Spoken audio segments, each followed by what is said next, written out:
Welcome back to The Shifted Ledger, the podcast where we break down complex topics within your daily workflow. Thanks for having me back. So, picture this. Across the UK right now, there is this invisible bonfire burning. And it's burning roughly 6.3 billion pounds every single year. Yeah, that is a staggering amount of money. Right. But the crazy thing is, it is not fueled by raw materials or, failed product launches. It is fueled purely by time. Oh, absolutely. Specifically, we're talking about the 56 million productive hours that small and medium businesses waste annually, just chasing down money they were already owed. It's a massive figure, especially when you consider the sheer operational drag it represents. We are talking about highly trained finance professionals spending their afternoons sending emails that essentially just boil down to, did you receive my last message? Yeah, the classic, just bubbling this to the top of your inbox email. Exactly. And you add to that the reality that the average UK small business is sitting on around 24,000 pounds in overdue invoices at any given moment. Wow. At any given moment. Yes. So you start to see how this isn't just some administrative annoyance. It is a severe liquidity crisis that's essentially masquerading as a clerical task. And that is exactly the reality we are dismantling today. We're focusing on mastering the order-to-cash cycle. Prompt engineering for finance teams. It's a crucial topic right now. It really is. So our mission for this deep dive into the source material is to take you, and I mean you, the listener, whether you are an accounts receivable specialist staring down just a chaotic inbox, or maybe a controller trying to untangle a messy ledger, or even a CFO scrutinizing the bottom line. Right, because this applies to the entire finance stack. Exactly. We want to equip you with the exact frameworks, the prompt structures, and the governance rules to completely compress your order-to-cash cycle. Which is the ultimate goal. Right. We're going to explore how generative AI is transforming corporate finance from this reactive manual slog into a proactive strategic powerhouse, ultimately, improving your liquidity and minimizing your bad debt. To really grasp the magnitude of this shift, I think we need to look at what is happening at the executive level right now. Okay, let's start there. So the latest data from the PwC 2024 Finance Effectiveness Benchmarking Study reveals something incredibly telling. 47% of executives are currently altering their strategic planning models based on shifting business conditions. Almost half of them. Right. Because they are realizing that their current financial operations are simply not agile enough to respond to macroeconomic pressures. And why is that? Well, the root cause of that rigidity is tied directly to resource allocation. Because their resources are just trapped in the drudgery, right? I was actually looking at that same PwC study, and the waste reduction opportunity it highlights is, frankly, it's almost hard to believe. It really is eye-opening. Yeah, in certain finance subfunctions, up to 80% of resource time is allocated to manual, entirely automatable tasks. 80%. Just think about the implications of that 80% figure for a second. It's mind-boggling. You have individuals with degrees in finance, people who understand complex cash flow forecasting and risk modeling, and they're spending the vast majority of their week copying data from a PDF, pasting it into a spreadsheet, cross-referencing it with an enterprise ledger, and then manually drafting follow-up emails. So it's literal copy and paste work. Exactly. So the evolution we are witnessing in accounts receivable is a fundamental shift away from this retrospective data entry. Okay. AR is no longer just about reporting on what happened 30 days ago. It has to be about predicting cash flow, modeling risk in real time, and strategically preserving customer relationships through, nuanced communication. I hear the vision, and I have to say it sounds great on paper, but I have to push back here a little bit. Go for it. Because corporate finance departments have not been living in the Stone Age. No, of course not. We have had enterprise resource planning systems, your NetSuites, your SAPs, your Oracles, for decades now. Right. And these companies have spent millions, sometimes tens of millions of dollars, implementing these massive software suites to track every single invoice, purchase order, and receipt. That's entirely true. So if I have a top-tier ERP with automated dunning workflows built right in, why on earth do I need to learn how to write prompts for ChatGPT?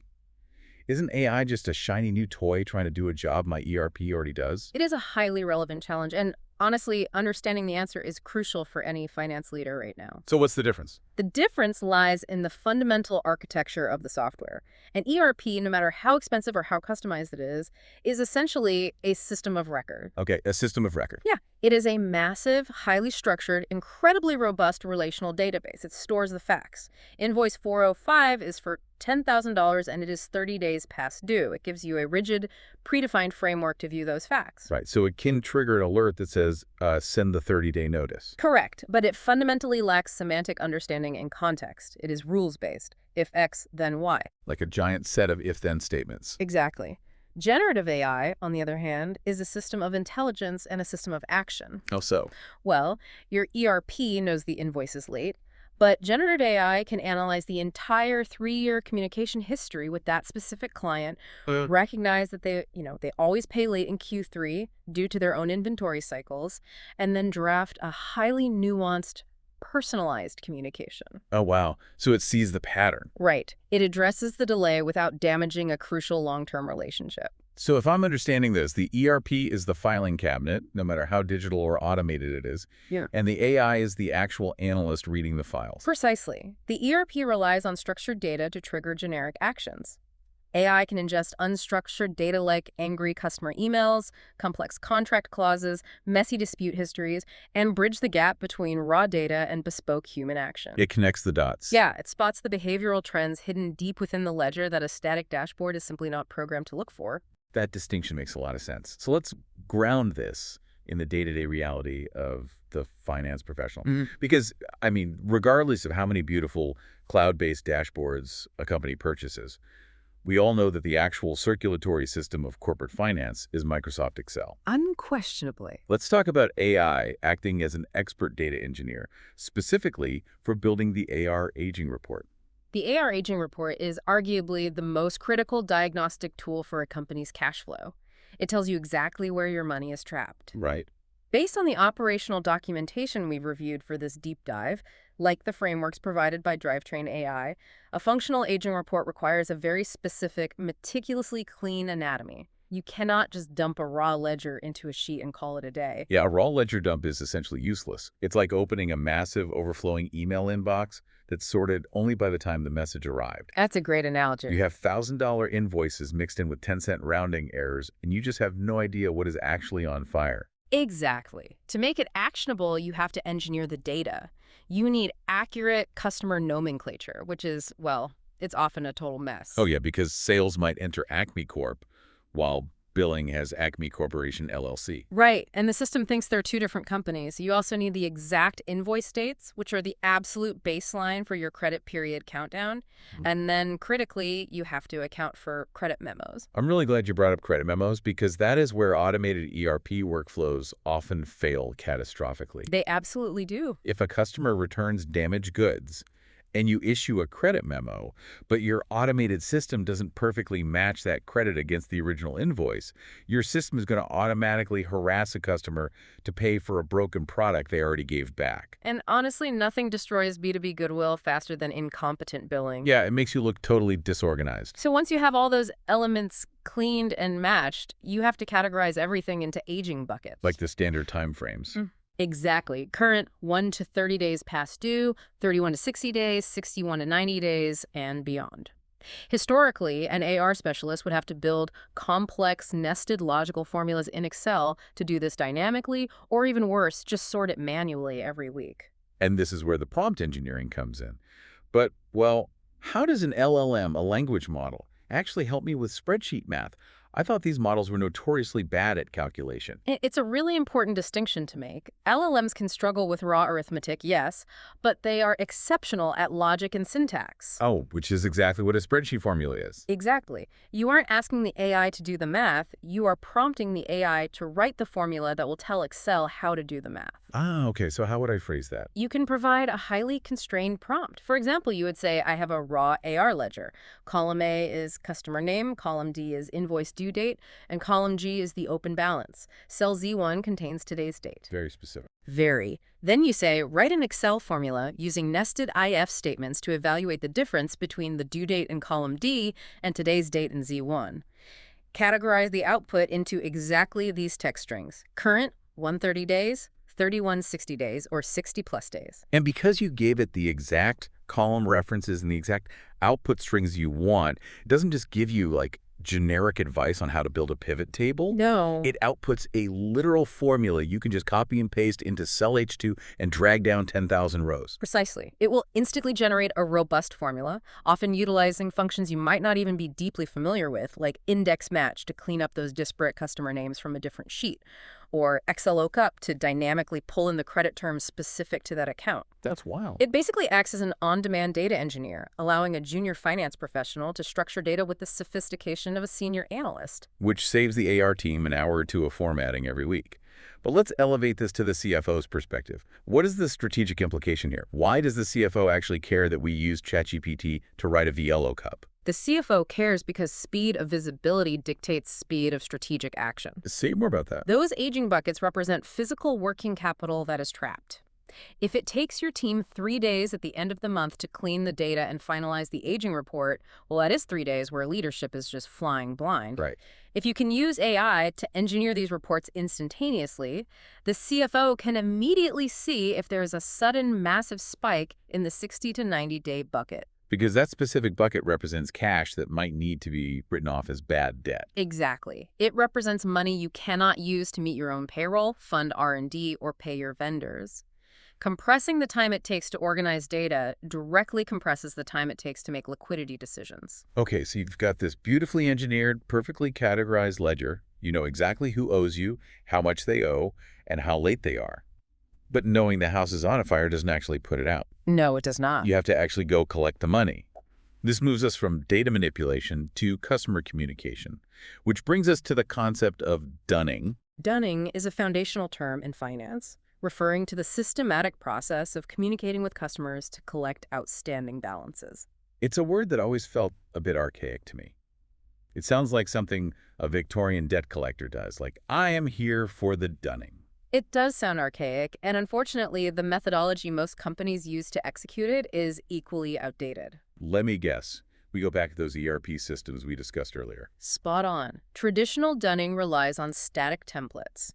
A typical automated email reads something like, Dear valued customer, invoice 12345 is overdue in the amount of $50,000. Please remit payment immediately. That was right. Right. It is completely devoid of context. It is utterly devoid of empathy, and it treats a 10-year anchor client exactly the same as a brand new buyer who just missed their first payment. It's the equivalent of a robot just knocking loudly on your door. Yeah. And the problem is, if the customer owes you $50,000, they already know they owe you $50,000. An aggressive robot isn't going to magically make the money appear, but it might just annoy them enough to put your invoice at the very bottom of their payable stack. Precisely. The leverage generative AI provides in the dunning process is the ability to scale personalization, empathy, and, when necessary, highly calibrated urgency. You can actually modulate tone based on behavioral history. Yes.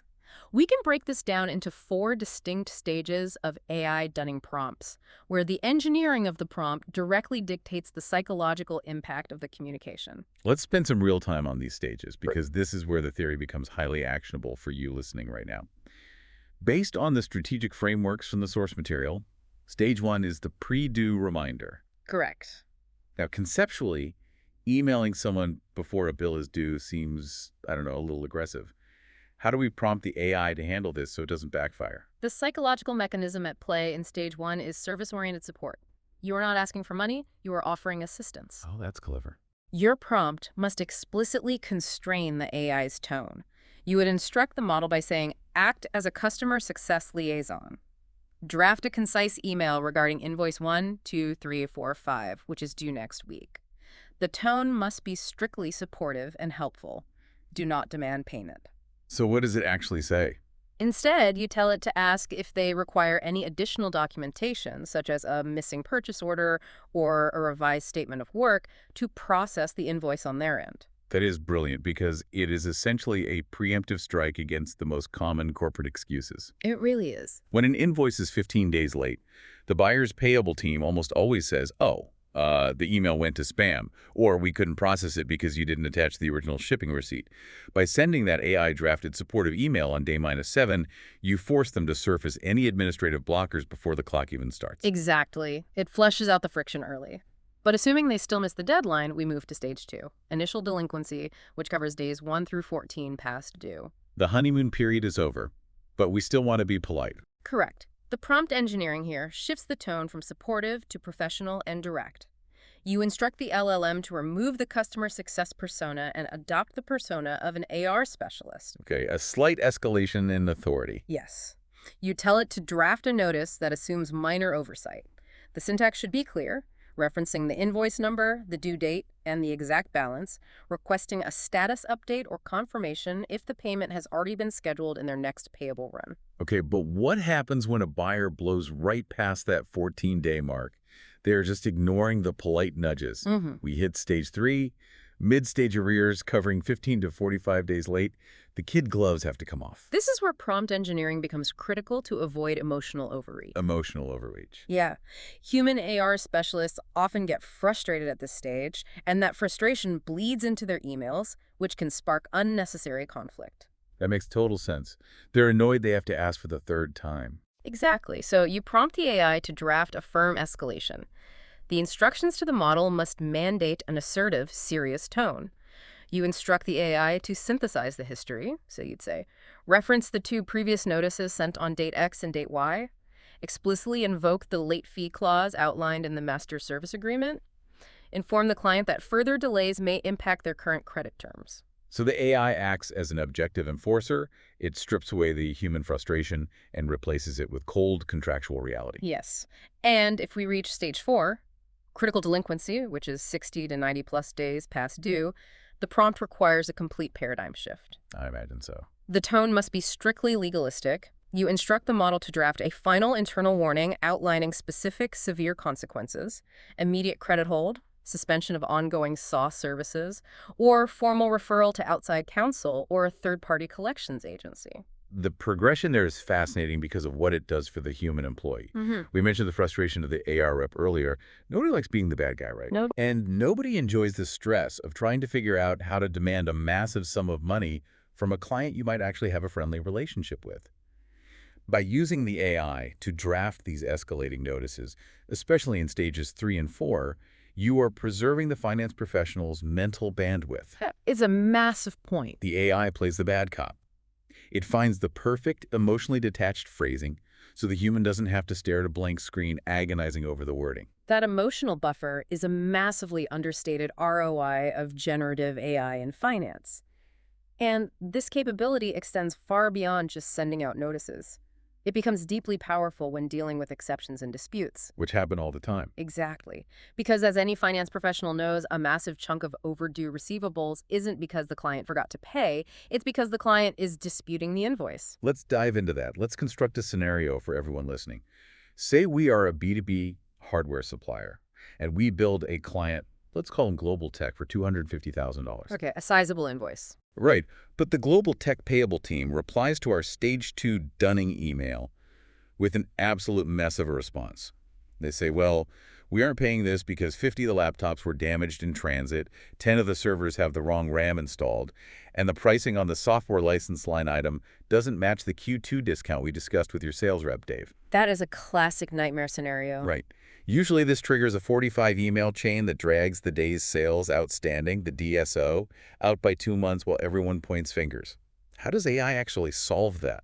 In a traditional workflow, an AR clerk has to manually parse that email, forward the hardware issue to logistics, forward the software issue to sales, and try to keep track of the replies. It's a full-time job just managing that one email. It is. With generative AI, you use prompt engineering to structure the chaos.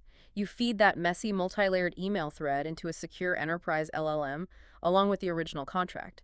You instruct the AI to generate a payment dispute resolution document.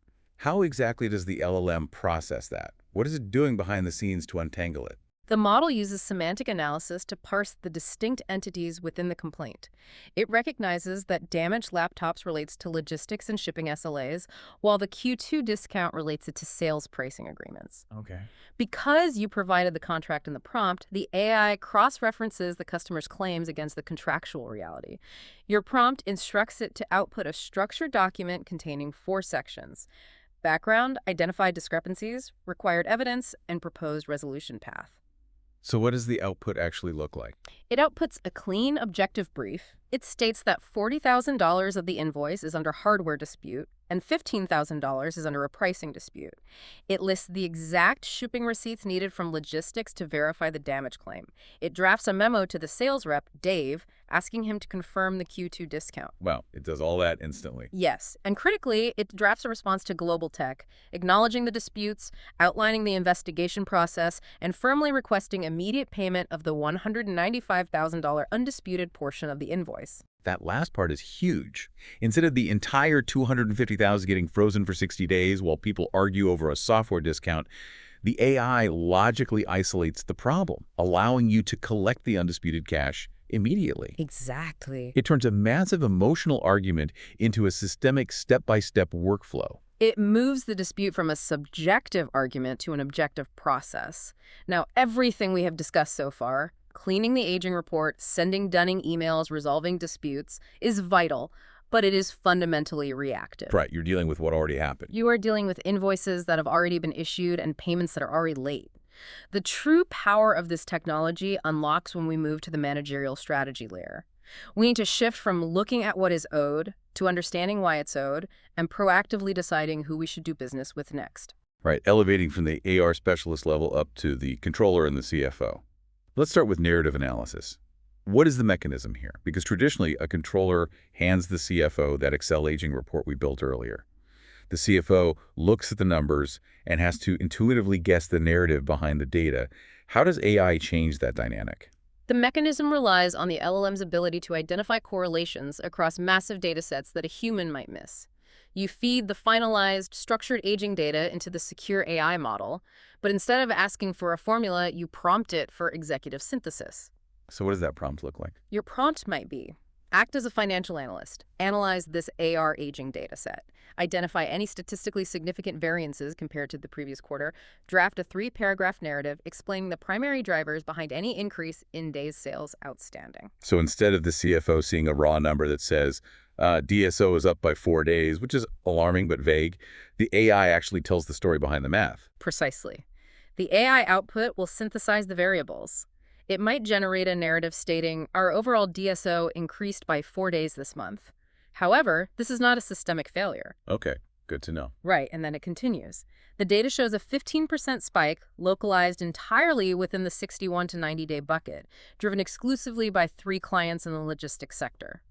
Cross-referencing their payment history, these clients have historically paid on time, suggesting a localized, industry-specific headwind rather than broad credit risk. That is incredibly specific. It provides the why instantly, allowing the CFO to make a targeted, strategic decision rather than panicking over a blended average. And understanding that why leads us directly into what I think is the most fascinating, almost sci-fi application of this technology: AI-powered B2B credit scoring. It is a profound leap forward in risk management. Traditional B2B credit scoring is remarkably static. Yeah, it's very backwards looking. Exactly. A company pulls a report from a major credit bureau, or they look at a potential client's balance sheet from 9 months ago. It is a snapshot in time. It tells you what their financial health was in the past.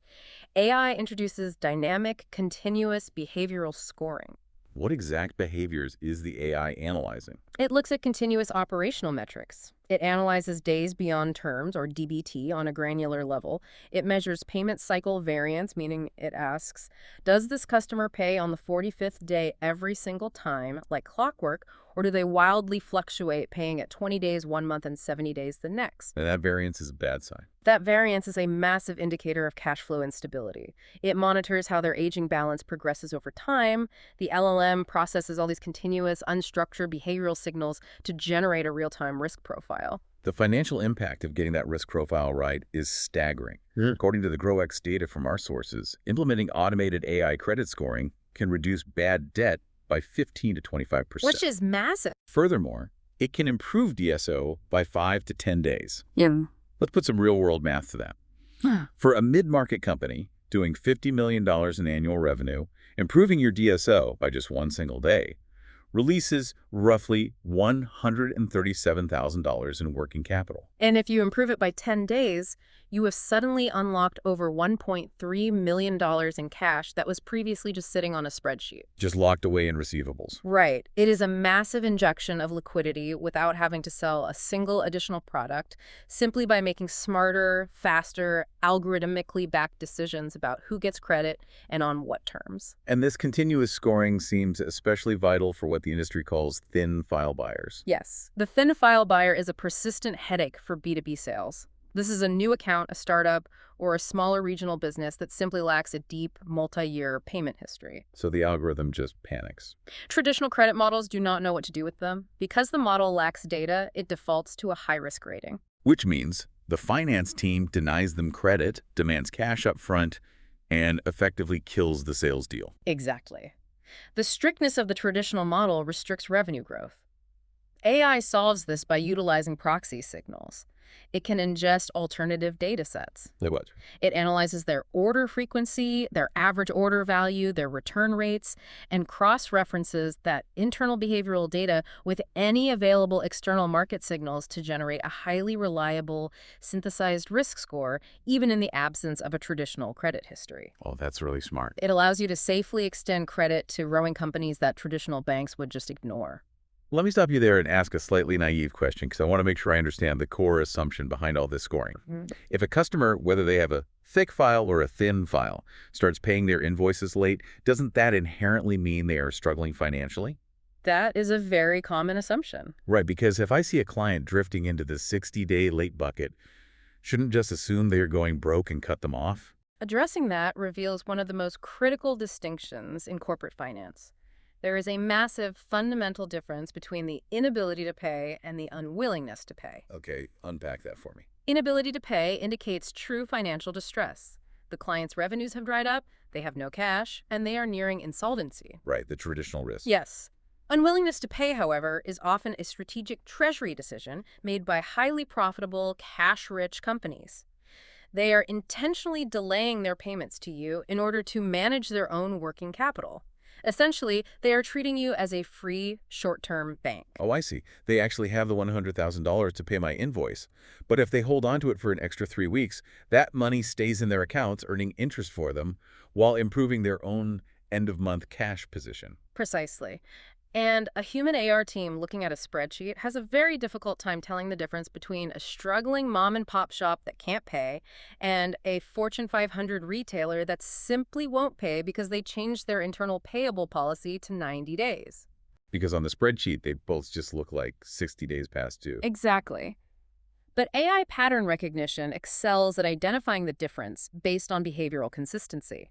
If a massive, highly profitable, fast-moving consumer goods company suddenly starts paying you exactly 15 days late every single billing cycle, with zero variance, the AI recognizes that as a strategic policy shift, not a bankruptcy risk. So what does the AI recommend you do in that scenario? Instead of panicking and cutting off their credit, which would destroy a massive revenue stream, the AI recognizes the pattern and suggests a strategic countermove. It might prompt you to enforce the late fee clauses you've historically ignored, or it might suggest dynamically tightening their credit terms for the next quarter to force a negotiation. That gives you so much leverage. It allows you to play the treasury game at the same high level they were playing it. That is genuinely brilliant. It levels the playing field against massive corporate buyers. Now, everything we have discussed so far frames ChatGPT and generative AI as an incredibly smart, highly capable assistant. It's a copilot. Right, a copilot. You ask it to analyze something, it analyzes it. You ask it to write an email, it writes it. But the true frontier of this technology is moving from copilot to autopilot. We need to transition into the realm of agentic AI, autonomous finance, and how this all culminates in audit readiness. The shift from generative AI to agentic AI represents a fundamental leap in operational architecture. As you said, a co-pilot waits for a human prompt. It is passive until activated. Right, it just sits there. An agent utilizing enterprise orchestration platforms like Tipalti, Billtrust, or specialized autonomous agents built on top of LLMs possesses agency. It does not wait. It operates continuously, monitoring the entire accounts receivable lifecycle 24/7. So it's essentially an always-on digital employee reviewing the ledger in real time. How does it interact with the workflows we've already discussed? Let's look at a concrete example. Yeah. The AI agent is continuously scanning the API feeds from your ERP. It detects a behavioral anomaly. A high-value customer who historically pays on day 30 has just slipped past day 45 for the second month in a row. The agent doesn't just flag this on a dashboard and wait for an analyst to notice. The agent evaluates the risk based on the credit scoring models we discussed. It autonomously concludes that this represents an unacceptable liquidity risk. It makes a strategic judgment all on its own. Yes. Next, the agent queries your internal policy database and suggests a dynamic credit line reduction for that specific customer from $100,000 down to $50,000. Wow. It then drafts the perfectly toned outreach email to the customer, explaining the new terms based on recent payment history. And then, crucially, it pauses. It bundles the anomaly data, the risk analysis, the suggested credit reduction, and the drafted email, and routes it to a human controller. It does all the heavy lifting, the monitoring, the analysis, the strategic formulation, and the execution drafting. But it stops just short of pulling the trigger. Yeah. The human controller just reviews the package and clicks approve. Exactly. It compresses a workflow that would normally take a human analyst 3 days of research into 3 seconds of processing time, while maintaining absolute human oversight on the final decision. And while these agents are executing these real-time tasks, they also play a vital structural role in standardizing the finance department itself. We talked earlier about process drudgery, but one of the biggest vulnerabilities I see in finance teams isn't just manual work, it's tribal knowledge. Oh, the Janet in accounting syndrome. Exactly. Only Janet knows exactly how to format the aging report, and only David knows the exact sequence for escalating a dispute with a legacy client. When Janet goes on vacation, or David quits, the entire order-to-cash cycle just grinds to a halt. How do we use AI to cure that vulnerability? You use generative AI to synthesize that trial knowledge into comprehensive standard operating procedures, or SOPs. Which no one ever wants to write. The blank page is the enemy of documentation. Nobody has time to sit down and write a 40-page manual on credit evaluation, but you can record a 20-minute Zoom meeting where Janet explains her process, feed that transcript into an LLM, and prompt it. Act as a technical writer specializing in corporate finance. Okay, setting the persona again. Right. Take this unstructured transcript and generate a formal standard operating procedure for the credit evaluation process. Include step-by-step instructions, required inputs, decision matrices, and escalation protocols. It literally drafts the department's rulebook, taking unstructured human experience and turning it into a governed, repeatable asset. Yes, and having those documented SOPs is absolutely critical for the one word that strikes fear into the heart of every finance professional. Audits. Audits. Audit readiness is where the rigor of AI truly shines. To understand this application, we need to briefly pivot and look at the other side of the ledger, the purchase-to-pay, or P2P cycle. Our source materials include a brilliant demonstration of using AI to build and test a risk control matrix. Okay, let's break down the mechanics of a risk control matrix for everyone listening. When the auditors arrive, whether they are internal compliance teams or external Big Four auditors, their primary goal is to prove that you have systemic controls in place to prevent fraud and massive errors. And there are two main types of controls they look for: preventive and detective. Let me make sure I have the distinction right here. A preventive control stops a bad action before the transaction occurs. For example, a system rule that requires a dual signatory like 2 different managers to approve any outgoing wire transfer over $50,000. That is a perfect example of a preventive control. It physically blocks the unauthorized release of funds. Detective controls, conversely, are designed to identify errors, anomalies, or fraud after the initial action has occurred, but before it causes catastrophic damage to the balance sheet. Like the classic three-way match. Yes. In the PDP cycle, a detective control involves comparing 3 distinct documents: the internal purchase order you created, the receiving report confirming the physical goods arrived at your warehouse, and the final invoice sent by the vendor. Right. If the vendor bills you for 100 units, but the receiving report says only 90 units arrived, the 3-way match fails, and the system flags it for review before the payment is released. Okay, so that is the traditional audit framework. How does generative AI augment this process? Are we having the AI do the matching? You can, but the more strategic application is using the AI to pressure test the matrix itself before the auditors ever show up. You can use an LLM to simulate an audit interview. A mock audit conducted by a machine. Walk me through exactly how you set that up. You provide the AI with your newly generated SOPs and your documented risk control matrix. You then engineer a very specific prompt. Act as a senior IT auditor from a Big Four accounting firm. Setting that persona again. Very nice. Exactly. Review the attached purchase-to-pay control matrix. Identify any critical gaps in our detective controls specifically related to vendor onboarding. Generate a list of 5 tough interview questions you would ask our controller to expose these vulnerabilities. That is incredible. The AI might read the text and realize, wait, your SOP says that a single mid-level manager can both add a new vendor to the master file and approve the first invoice for that vendor. It spots the segregation of duties violation. Exactly. It outputs the vulnerability, explicitly stating, your workflow represents a high risk for phantom vendor fraud. It points out the holes in your armor, allowing you to rewrite the SOP and implement a new preventive control before the real auditors discover the flaw. Okay, this all sounds incredibly powerful. It optimizes cash flow, it resolves disputes, it writes our rule books, and it protects us from auditors. But I also know that if this technology is used incorrectly, it is terrifying. Absolutely terrifying. We are talking about highly sensitive, proprietary corporate financial data. Before anyone listening to this deep dive unleashes an LLM on their company's ledger, we absolutely must establish the rules of engagement. Let's dive into governance, security, and the actual art of prompt crafting. Security is the absolute non-negotiable foundation of everything we have discussed today. We must be unequivocally clear. Privacy is the first guardrail. You must never, under any circumstances, paste PII, personally identifiable information, or sensitive, unanonymized client financial data into a public, consumer-grade AI model. Right. Because if you take your biggest enterprise clients' banking details, their contract terms, and their past due balances, and you paste that into the free version of ChatGPT just to help you write an email, you are creating a massive data breach. It is a severe compliance violation. You might inadvertently be training the public model on your proprietary confidential data. Exactly. Organizations executing these strategies must use enterprise-grade workspaces.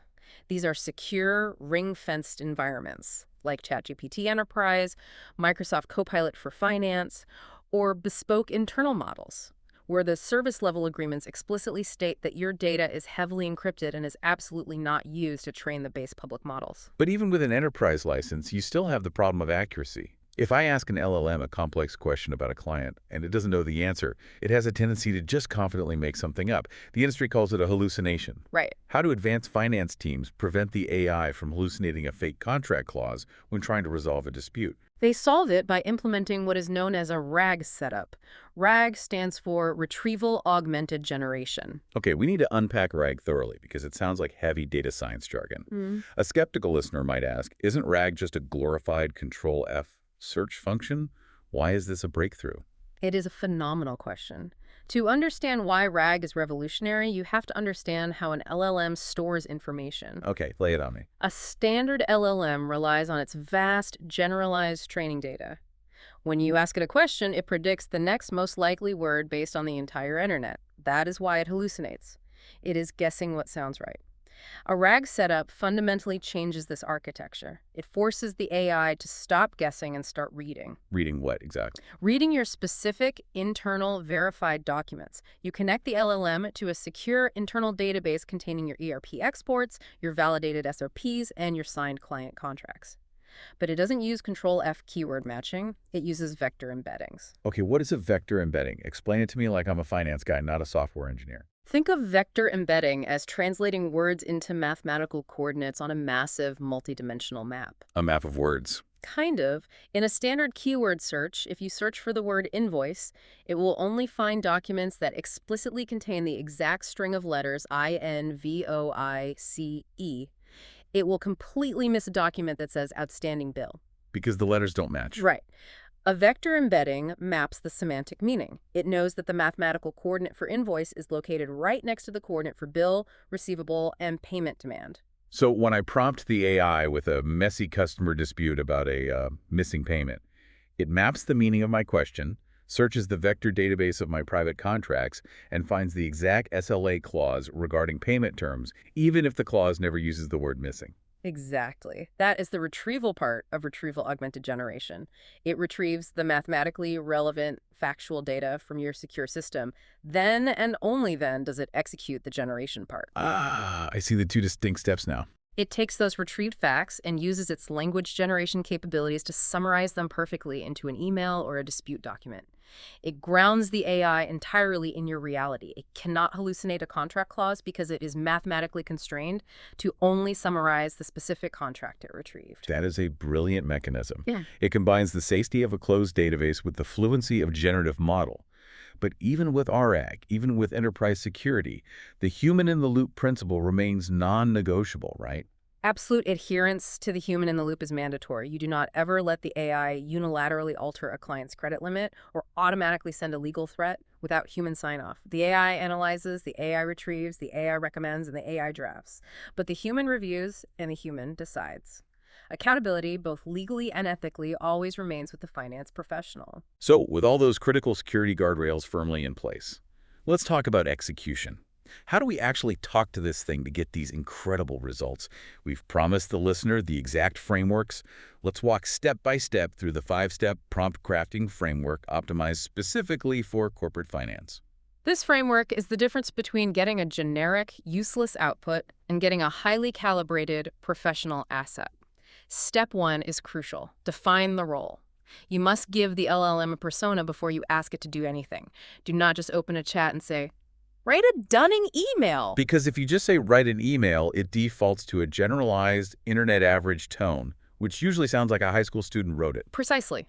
You must tune the model's vocabulary. You start your prompt with, act as an expert-level accounts receivable controller with 15 years of experience in enterprise B2B collections. So specific. By establishing that persona, the LLM instantly accesses the semantic vectors associated with professional finance, elevating its syntax, its tone, and its structural approach. Okay, role is defined. Step 2 is provide context. The AI does not know who you are, who your customer is, or what industry you operate in. You have to feed it the landscape. You write, "We are a mid-sized SaaS provider generating $50 million in annual revenue. Our current overall day sales outstanding is at 45 days, while our industry average is 30 days. We are addressing a client, Global Tech, who is 60 days past due on a $50,000 invoice." So you're giving it all the parameters. The more granular the context, the more targeted the output. Step 3 involves using open-ended and detailed questions. And this is where I see a lot of people fail. They ask the AI for a single binary output, and if they don't like it, they just give up. Exactly. Do not constrain the AI to a single draft. Leverage its ability to generate variations. Your prompt should read, based on the context provided, generate 3 distinct variations of an outreach email to Global Tech. 3 variations. Right. Variation A should be polite but firm, assuming administrative oversight. Variation B should be highly assertive, referencing our contractual late fees. Variation C should be a final legalistic warning outlining immediate service suspension. This is so effective because it gives the human controller a menu of strategic options. You read the 3 variations and you use your human judgment, your knowledge of the actual relationship with the Global Tech buyer to select the tone that applies the exact right amount of pressure. Yes, it augments human decision-making rather than replacing it. Moving to step 4, specify format. An LLM will naturally output large, dense blocks of text. If you are doing data analysis, that is useless. You have to dictate the structural output. Right. If I ask it to analyze an AR ledger, I don't want a 5-page essay. I want a dashboard. So what do I type? You give it explicit formatting commands. Format the output as a markdown table, or provide this data as a clean CSV file format, or draft this narrative as an executive memo utilizing bullet points for the key drivers of DSO, intended for the CFO. Tell it exactly how you want it to look, so you do not waste time reformatting its output in Word or Excel. And finally, step 5, which is perhaps the most important part of the entire workflow. Iterate and critique. Your first prompt, no matter how perfectly crafted, will rarely yield a flawless result on the first try. You must treat it as a dialogue, a collaborative process. Prompt engineering is an iterative loop. If the AI drafts the legalistic email from variation C, but it sounds a bit too aggressive, you reply in the same chat. Rewrite variation C. Soften the opening sentence to acknowledge our 5-year relationship, but maintain the strict deadline for service suspension in the concluding paragraph. You could even ask the AI to perform a self-audit, right? Absolutely. That is a highly advanced technique. If it writes a complex nested IF formula for your aging report, your next prompt should be, review the logic of the Excel formula you just provided. Act as an expert data auditor and point out any potential failure points. What happens to the output if a cell in the due date column is blank or contains text instead of a date value? Rewrite the formula to include error handling for those scenarios. That 5-step framework, define the role, provide context, ask open-ended questions, specify format, and iterate and critique, is the fundamental blueprint. It transforms the finance professional from a passive consumer of software into an active prompt engineer, commanding a highly capable digital intelligence. It is the defining skill set for the next decade of corporate finance. We have covered a truly massive amount of ground in this deep dive.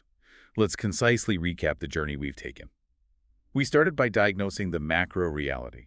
Up to 80% of manual finance tasks are ripe for automation, demanding a shift from reactive data entry to strategic intelligence.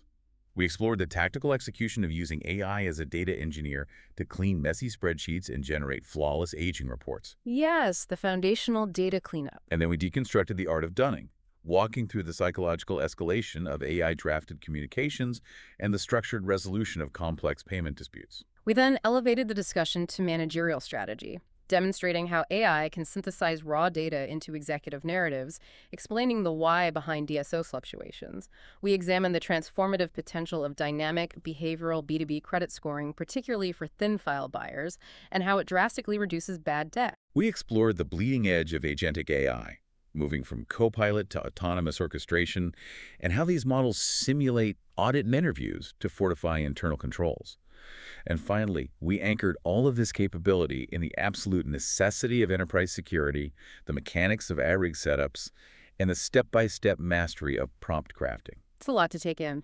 It is, but the ultimate tangible value of everything we discussed today is a drastically compressed order-to-cash cycle, enhanced working capital, and a fundamentally healthier balance sheet. It is a complete paradigm shift for the back office. But before we wrap up, I want to leave you, the listener, with a final forward-looking concept that we only briefly touched upon today. Oh, lay it on us. We have spent this entire deep dive discussing how you can leverage AI agents to optimize your receivables, meticulously track buyer behavior, and intelligently pursue your cash flow. But consider the broader ecosystem. Your enterprise customers are reading the same research. Oh, that's true. They are also modernizing. What happens to the corporate landscape when your customer is utilizing a highly advanced AI agent to optimize and strategically delay their payables in order to protect their own cash flow? Oh, wow, that is a fascinating collision. So my AI agent is mathematically incentivized to collect the cash as fast as possible, utilizing optimized dunning strategies and risk analysis. And their AI agent is mathematically incentivized to hold on to that exact same cash for as long as contractually possible, utilizing dynamic payable delays. Exactly. We are rapidly approaching an era of machine-to-machine financial diplomacy. Imagine a scenario where autonomous agents negotiate payment terms, resolve minor billing disputes, and agree on settlement dates in milliseconds, all based on the competing dynamic liquidity parameters set by their respective CFOs. That's wild. Will these agents find perfect mathematical equilibrium, or will it trigger an algorithmic arms race over working capital? It is a complex frontier that will absolutely redefine the nature of B2B transactions. That is a wild, incredibly provocative thought to end on. Robot debt collectors negotiating in milliseconds with robot treasurers over the velocity of global capital. Thank you so much for joining us for this extensive analysis. It was a pleasure. And to you listening, we hope you walk away feeling equipped to tackle your ledger with a profound new set of tools. Until next time, keep breaking down those workflows.